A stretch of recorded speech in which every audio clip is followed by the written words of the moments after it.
Hi friends, welcome back to another video.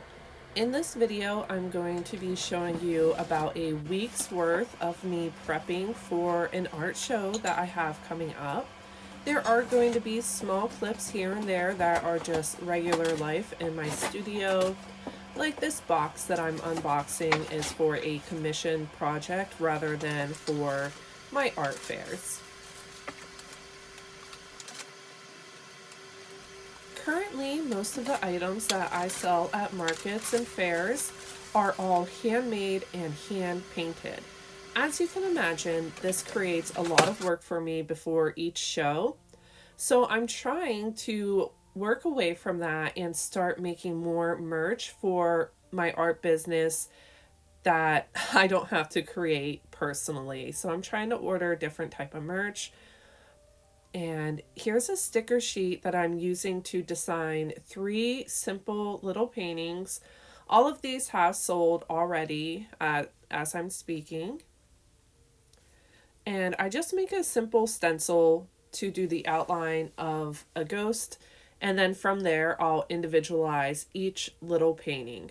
This helps streamline my process of hand painting mini paintings for people so that people can have affordable art in the home without it taking too much time away from me, and is still a rather simple, easy painting project.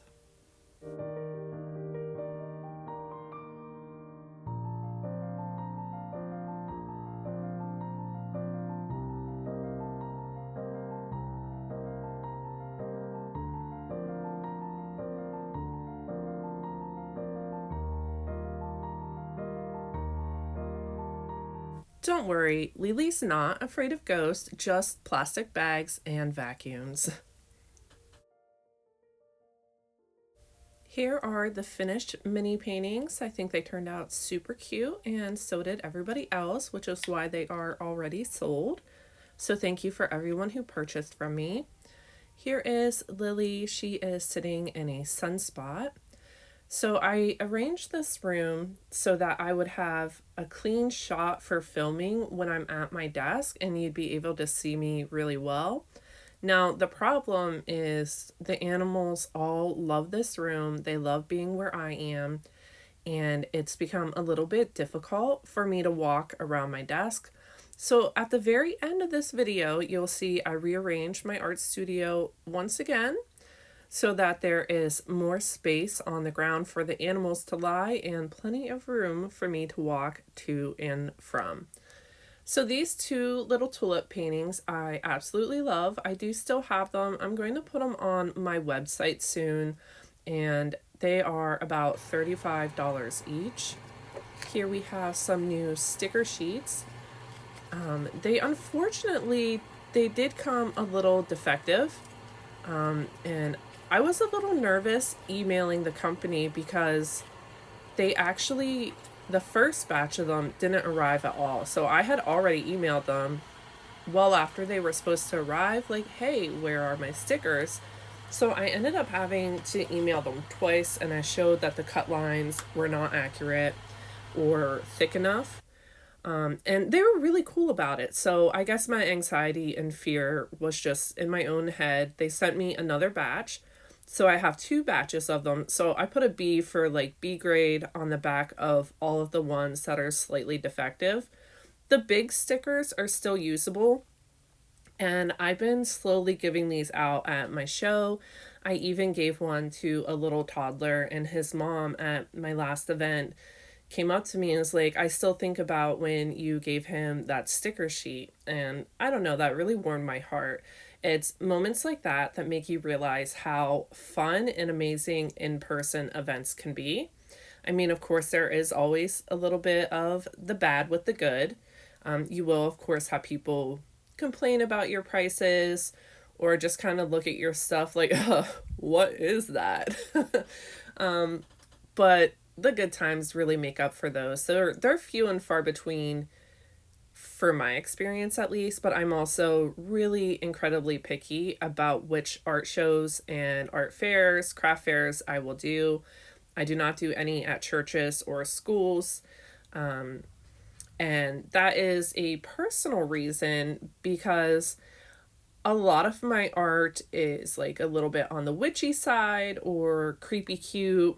Not all of it, some of it is just plain cute, but there's enough pieces that if I'm at a church, there's going to be far more interactions that are not joyful for me as a creative. So I just want to avoid them. And I want to go to the events where the people there are my people and, we're just vibing and having a good time.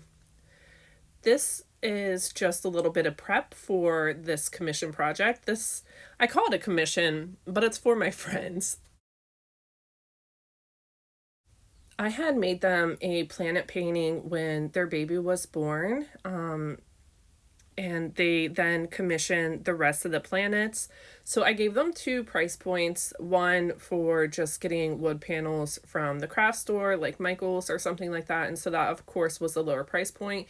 And then a price point for the Treckle wood panels, which are, top quality, artist grade, the best of the best. This is not sponsored, by the way, by them. I just like their products. My friends went with the cheaper version with Michael's, but I decided to upgrade, still give them that low cost. And this is more of a project of love. And it's still commission. I am still making a profit off of it, not much. But that's all right because this is an adorable, fun project. I'm doing cute little paintings of planets on these. But first, you always have to prep your wood with gesso. This protects your painting from the organic matter in the wood, meaning that since this wood used to be a live tree, there are oils and things inside of the wood that can seep out and ruin your painting later on, which is why you have to prep for gesso. This is actually one of my pet peeves. There are some creatives online. I see them creating things on wood without properly prepping them first, and for me, that's an instant unfollow. I'm sorry, but you can't make this painting for someone at X price and not even do the prep work so that it'll last and be a quality item. I think you owe it to your customers to make a quality piece. Even if it is something that's kind of cheap or affordable, economically priced, however you want to word it, I still think you need to put gesso on your wood pieces if you're going to be painting with acrylic or oil or any painting medium that you choose. All right, little mini rant over. There's Midnight. That's her favorite spot, and you can see Lily. So this is what I mean. They just love to hang out in here, and it's amazing and great when I'm sitting down, but every time I have to get up, all of my art supplies are in different areas in the room, so I have to get up often. It just becomes a bit frustrating walking around them, trying not to disturb them. So right now I'm working with polymer clay. This is an item that I use a lot for my business. I make a lot of tiny little handmade clay pins, which is what I'm doing now. I also make clay trinket trays.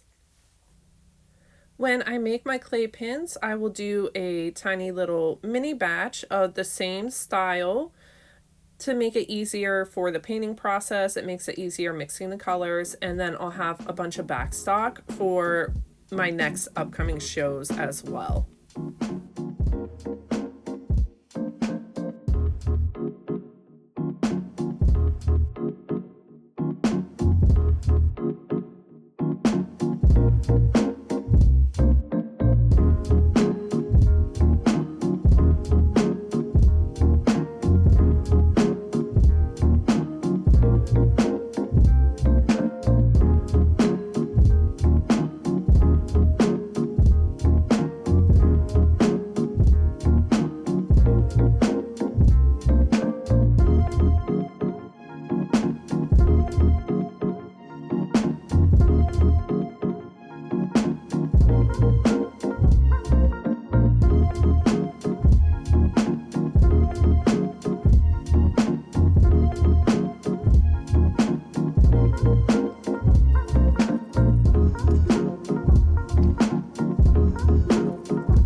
just got back from Michael's.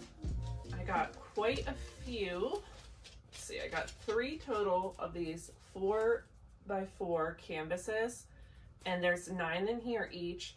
So I ended up spending $16 because these were on sale for $6 each, and I had a $5 voucher.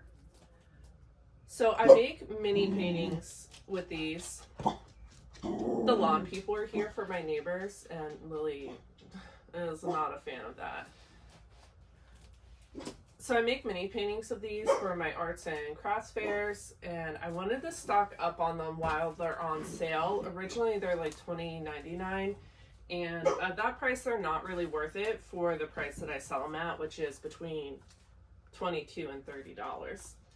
Of course, I kept my receipt for my taxes for at the end of the year or the end of the quarter, depending on when you do your taxes.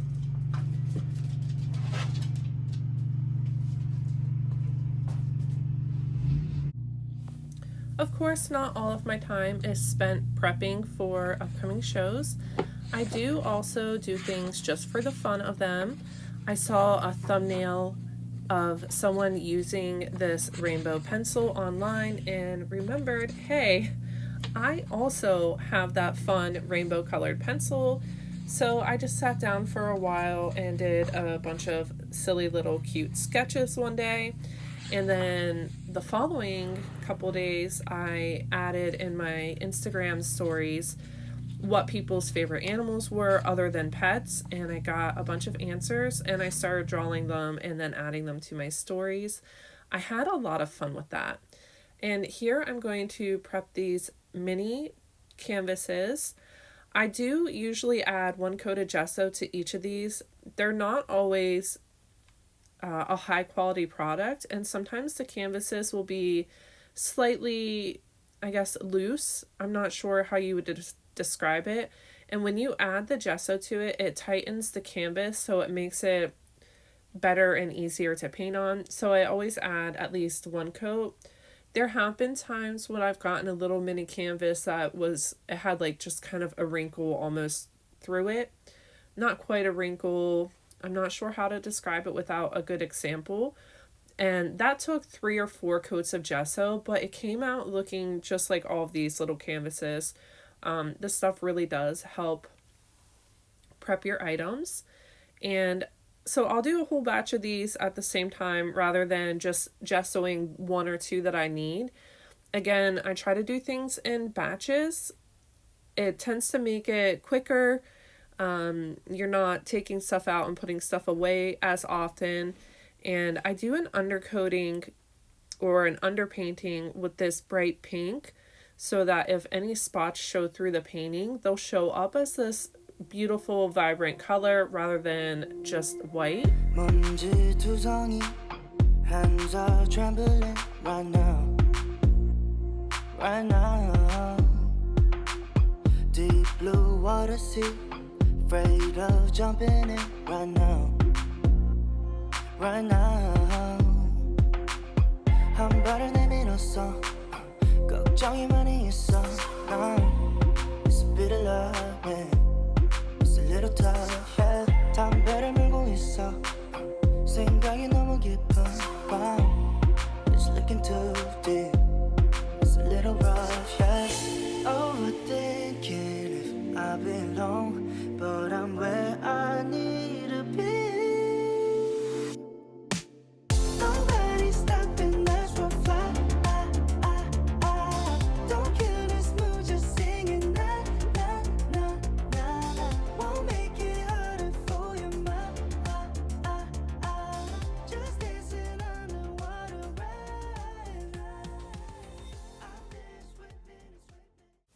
I had really good intentions of making some adorable axolotl paintings for this event, but I ended up not finishing these, so you'll see them on my website in a couple weeks once I finally get back around to them and finish them. Moonlight shimmering, falling over me right now, right now. Yeah, 한숨을 쉬고 있어. 또 마을 가고 싶어 난. I'm afraid of all things, and I said enough, yeah. Overthink.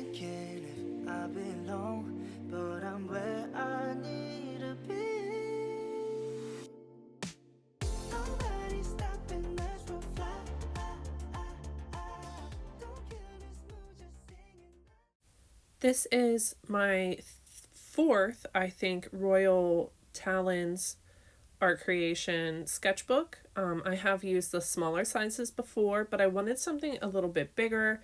I want to practice on my drawing abilities.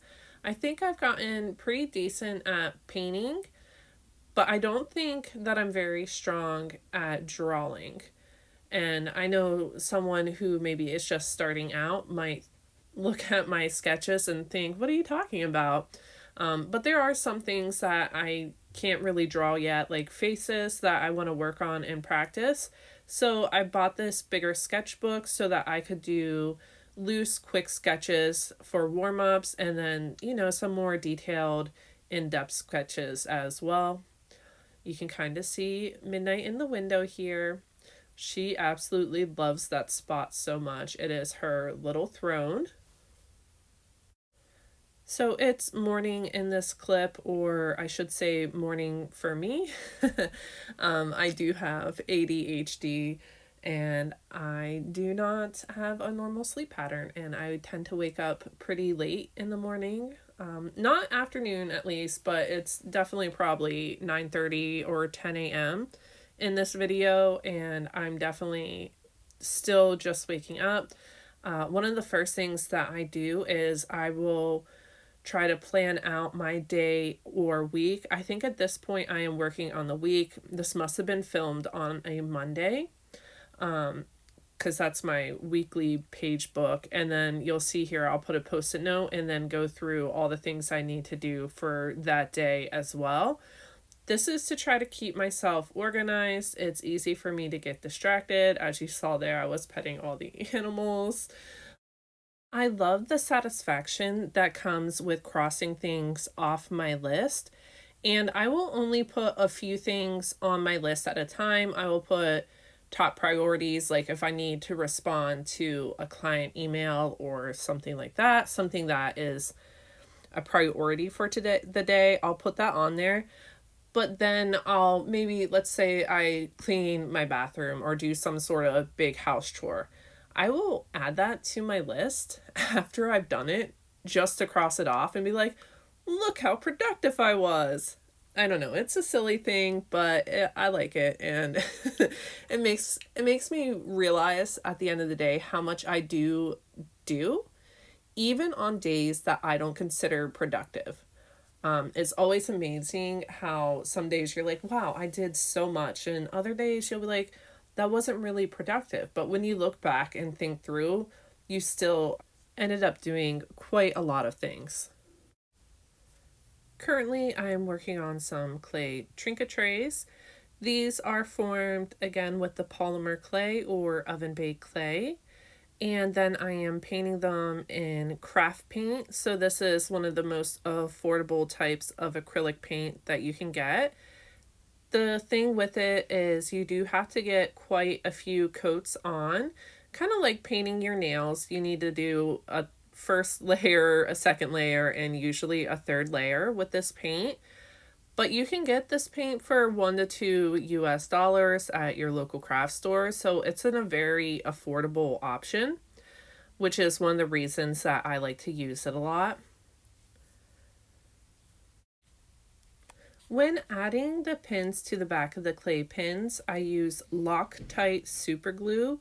It's a gel glue, and on the bottle it has 2 buttons on either side of it to make it very easy to squeeze out.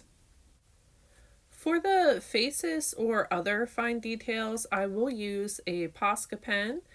This makes it really simple, quick, and I'm always looking for time-efficient ways to create these trinket trays and clay pins. So this is just the easiest way that I've found to do them. I also will use a dotter tool for some of their eyes, or a old dropper with the plastic rubberized top to it, and I will use those for really big eyes on things. As you can see, I did quite a lot of trinket trays for this event.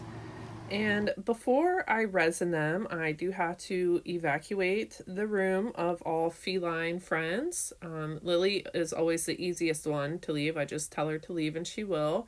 The cats are a little more stubborn, so I have to physically remove them. They don't like that. I do have a lock on the inside of my door to keep them out. If you're not aware, resin is not great for your lung health, so you do have to wear a respirator. So I assume it's also not great for their health. So I make sure they're not around when I use it. I love the outcome of the resin on top of the clay items, but I do not enjoy the process of putting it on.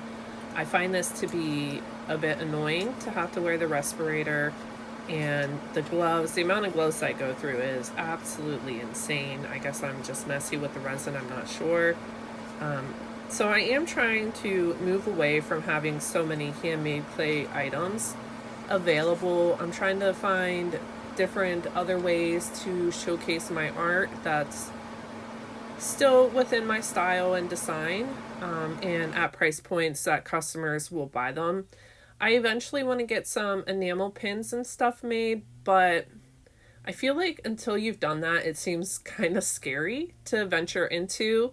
So I'm still a little hesitant. Right now, I've been making lots of posters, and when I say lots, I think I have 4 or 5 designs. But at first, I had none, so that's still progress. So I'm still moving forward. I add a lot of glitter, like a lot. There's so much glitter in these, but it really makes them shine and people love it. They always comment on it, so I'm going to keep adding the glitter. To cure my UV resin, I have a nail light that I use. So I got this for doing manicures, doing gel manicures, and I still use it for that, but I also use it for my clay items. And it works really well. It cures them in about a minute, I guess, because it's a powerful lamp. Some of the gel curing lamps that I've seen for resin online take much longer. I'm not sure why. I guess they have different intensities. I also hand painted a few ditto earrings and they got a lot of attention, but I still have them. So eventually I'll add them to my website. I'm not sure when. Here is the finished products. I think they turned out really cute. Here are a lot of the items that I went to the event with. And I even have a little segment of the event. So this was the Alt Fair Pride event, which is why you can see a lot of Pride flags.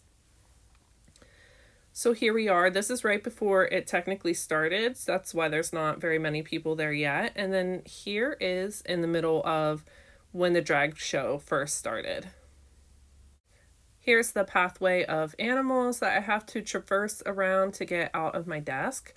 Here is the front on view, which I do like for recording. It's just a little too frustrating stepping around the animals all the time.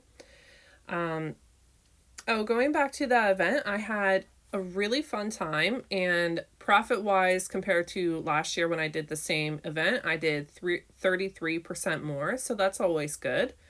And it was a really joyful event. I saw a lot of my regular customers. I had people talk to me from the last event that I did there, and it was a good time all around. So here is the new setup, I guess you would say, for my video. And I just want to thank you guys for watching another video. If you could please like this video and leave a comment, I would really appreciate that. Thanks, and I'll see you in the next one.